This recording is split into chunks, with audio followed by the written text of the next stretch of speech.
Hey everybody, this is Pan1cKnife here with theawfulgamer.com, bringing you the first piece of our brand new series on objective play. We plan on putting these out at least once a week. The day might change, but yeah, you know, we wanted to bring you a little bit more consistent content per week, and here's what we're coming up with. One of our days we're going to do some objective play. Maybe another day we'll do some team deathmatch. I know that we plan on sharing you on Monday and Tuesday. One of them is going to be a zombies kill whore challenge, which is always a blast. As it focuses on the game a little bit, I got lucky there, just coming through and seeing them rush B en masse, and should have picked two of them off, but only got one. Now I looked for the revenge kill on the sniper here, which is not the smartest thing of all time. But I got a couple hit markers. It was just unfortunate I didn't get to take him down. But anyway, one of the days we're going to do a zombies kill whore challenge, which we'll come up with some pretty fun ideas for that. I think it should be really a blast. You know, the real good stuff is when we banter back and forth, as you guys know. Oh, Jesus. I shot to the right of that guy for about 15 minutes before he finally took me down. I can't really believe that happened. So I did the same thing right there too.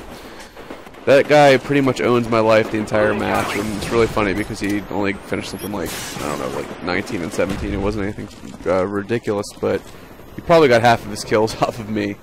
But yeah, so Monday we're gonna do some zombie kill whoring, and Tuesday I think we're gonna do some just straight up live streaming, which we've been posting a couple of our first attempts at it these last couple days, and I think they're turning out pretty well.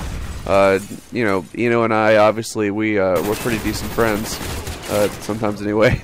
See, there's that guy killing me again. But we have pretty good chemistry, I guess you could say, and it's kind of fun. Oh my God, he's just like he's around every damn corner I go around. Picks me off every time. But and again, and again, and again. Enemy spy plane incoming. But yeah, it sort of lets us come out and, you know, share our personalities with you, and hopefully you get to like us a little bit more, because quite frankly we need a couple more people liking us. So I think I'm done getting killed by that guy, hopefully. That's probably 7 in a row.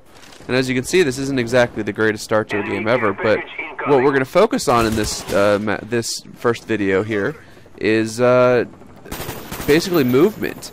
You'll find that, you know, the best players, they don't necessarily camp, but they're more likely to hold down an area rather than just consistently running around the map. You know, I came from PC gaming. I wasn't always a console gamer. In fact, I didn't play Call of Duty 4 or Modern Warfare 2 on the consoles. So when I came over and purchased an Xbox, the number one reason why I did it was just to play with my friends, obviously. You know, you don't get a lot of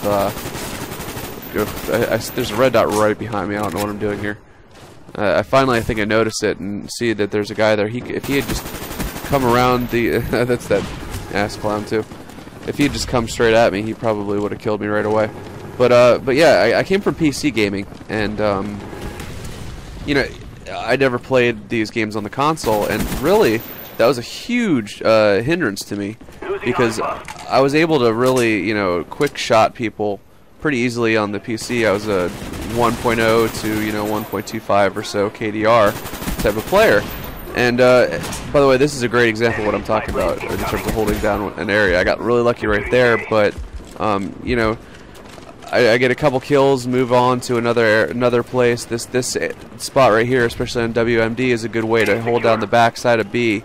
They're going to come through this this objective on the, or, you know, this warehouse on the side quite often, and that's how people will rush B. They'll pinch it from both that end, or over by the side of the map, and towards the middle, underneath this arch. I got hit by a freaking sniper right there, but that's okay. You know, I got the 5 kill streak and put the mortar down, or put the napalm strike down over their objective. I don't think I get any kills off of it, but it's generally a good place to put it.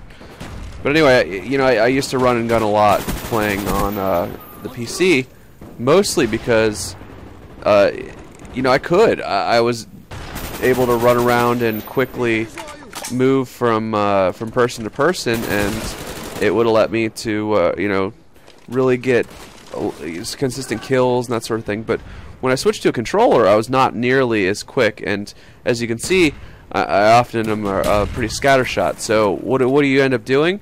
You need to basically change the odds in your favor, which is to say not necessarily camp, but at least make it so that you know, you got an even chance at them. And the best way to do that is to hold down an area, especially one with a lot of cover, versus just running around and trying to get lucky by picking somebody off. You know, throwing the joystick wildly to the right and hoping for the best. So in this game, what I was focusing on, as you can see, is not necessarily camping, because it's not really what I'm doing. Is if you can see that I'm moving from spot to spot. I'm trying to stay active, but you know, I'm being very careful and letting the guys come to me a little bit more, and at the same time trying to change the angles on them. You know, I expected to be sniped from the top there, and I don't know what this guy was doing, but so you know, this is the second time I've had a 4+ kill streak right there. And one of our guys gets a Huey, which is always a great boon to my chances. But I should have gotten that guy. That guy really had no business taking me down. But you know, just making sure that you don't get stuck in your own area per se, especially is important in a domination game. But at the same time, you know, making sure that you're working in smart areas. Now, right now, I'm not necessarily doing that. Right now, I'm running around in the open, not necessarily running and gunning, but not, you know, really taking care to move carefully either, and you know, stay behind cover. The key to, I can't believe I didn't get that guy either.